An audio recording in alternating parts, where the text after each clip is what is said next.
Biology unit 1.2 विकास को प्रभावित करने वाले सिद्धांत और कारक। तो विकास को प्रभावित करने वाले सिद्धांत और कारक क्या होते हैं, इसके बारे में जानते हैं।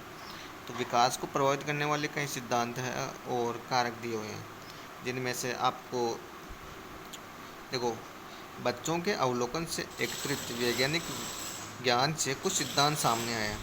ये सिद्धांत माता पिता और शिक्षकों को ये समझने में सक्षम बनाते हैं कि बच्चे कैसे विकसित होते हैं, उनसे क्या अपेक्षा की जाती है, उनका मार्गदर्शन कैसे और उनके इष्टतम विकास के लिए उचित वातावरण प्रदान करें। लगता है कि विकास की प्रक्रिया कुछ सामान्य सिद्धांतों द्वारा संचालित होती है। इन नियमों या सिद्धांतों को विकास के सिद्धांत के रूप में नामित किया जा सकता है। इनमें से कुछ सिद्धांतों को संक्षेप में समझाया गया है। तो आपका ये टॉपिक जो है ओनली सिद्धांत और कारकों पर निर्भर करता है। आपको सिद्धांत और कारक याद होने चाहिए।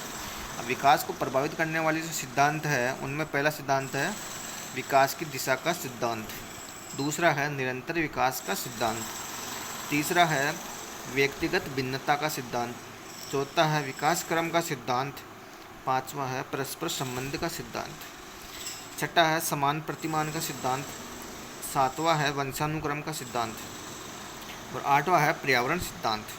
ठीक है, उनमें से पहला सिद्धांत है विकास की दिशा का सिद्धांत। अब ये क्या होता है, ये आपको अभी समझना है। इस सिद्धांत का ये मानना है कि बालकों का विकास सिर से पैर की ओर होता है। मनोविज्ञान में इस सिद्धांत को शिरापुच्छीय दिशा कहा जाता है, जिसके अनुसार पहले बालकों के सिर का, उसके बाद उसके नीचे वाले अंगों का विकास होता है। अब विकास की दिशा का सिद्धांत क्या कहता है कि बच्चों का जो विकास होता है वो शिरापुच्छी होता है। मतलब शिरापुच्छी का मतलब होता है विकास जो बच्चे का होता है शुरुआत में वो सिर से पैर की तरफ होता है। पहले बच्चे के सिर का निर्माण होगा, उसके बाद उसके नीचे वाले जितने भी बॉडी पार्ट है, नीचे वाले जो अपने बॉडी अंग है, उनका निर्माण होगा। इसलिए इसको क्या कहते हैं, विकास की दिशा का सिद्धांत। अब है निरंतर विकास का सिद्धांत।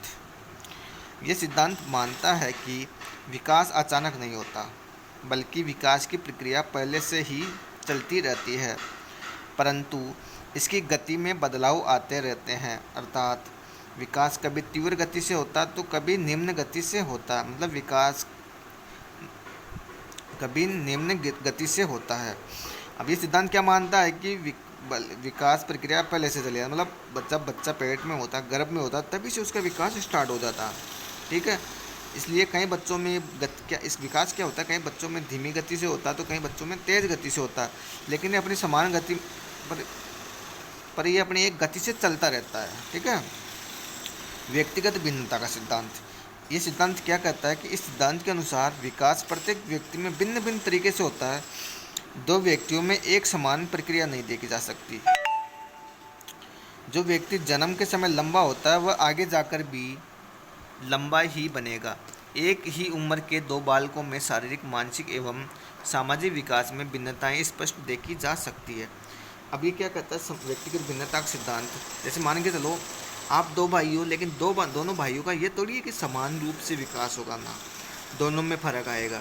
आपकी हाइट ज़्यादा है या आपके भाई की हाइट ज़्यादा है, आपकी कम है, ये चीज़ें आपकी क्या होता है कि जैसे आप समान एक ही पड़ोस में दो बच्चे हैं, उनका दोनों का एक ही साथ जन्म हुआ है, लेकिन ज़रूरी नहीं है कि आप दोनों की उम्र सेम सी लगे, क्योंकि वो लंबा भी हो सकता है, छोटा भी हो सकता है, आपसे शरीर में बड़ा भारी भी हो सकता है, क्योंकि ये सब में विकास जो होता है एक समान नहीं होता, क्योंकि विकास में जो व्यक्तिगत भिन्नता पाई जाती है। ठीक है, विकास क्रम का सिद्धांत।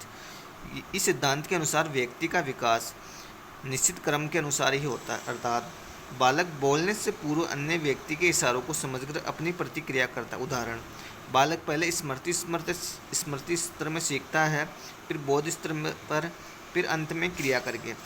अब जो आपने इसमें उदाहरण में आया, पहले बालक स्मृति स्तर में सीखता है। स्मृति क्या होती है, जो अपने याद कर रखा है। ठीक है, स्मृति के 3 टाइप होते हैं, सेंसरी, ठीक है, शॉर्ट टर्म और लॉन्ग टर्म। सेंसरी एक तो होता है जो शॉर्ट टर्म, लॉन्ग टर्म। ठीक है, 3 टाइप होते हैं स्मृति के। ठीक है, इन तीनों में अपने को ये याद रहती है। फिर होता है बोध स्तर पर, फिर होता है अंत में क्रिया करके। ठीक है, अब परस्पर संबंध का सिद्धांत।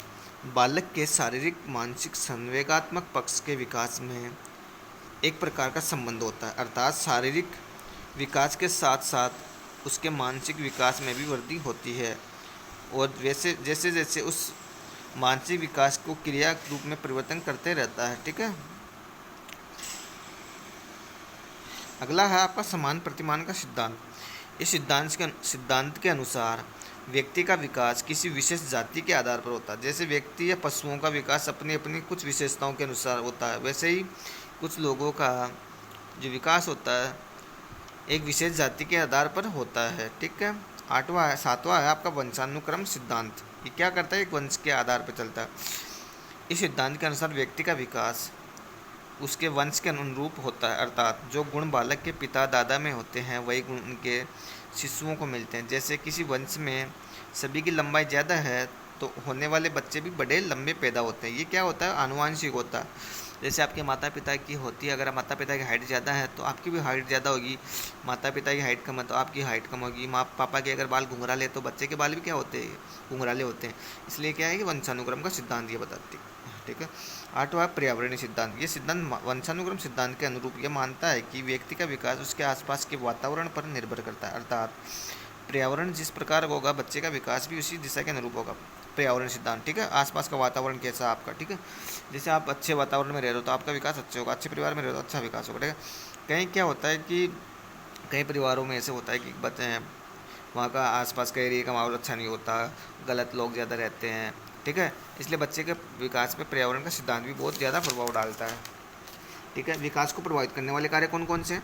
विकास को प्रभावित करने वाले कारक है आनुवांशिकता, पारिवारिक कारक, समुदाय या सामाजिक कार्य और पर्यावरणीय कार्य। ये सब क्या करते हैं, विकास को प्रभावित करते हैं। क्योंकि आनुवांशिकता है, पारिवारिक कारक है, ये जैसे अगर बिगड़े हैं, खराब है तो बच्चे का विकास को क्या करेंगे, प्रभावित करेंगे। ठीक है। ये आपकी एक यूनिट खत्म हो चुकी है। आगे वाली यूनिट का रिवाइज कल अगले वीडियो में करेंगे।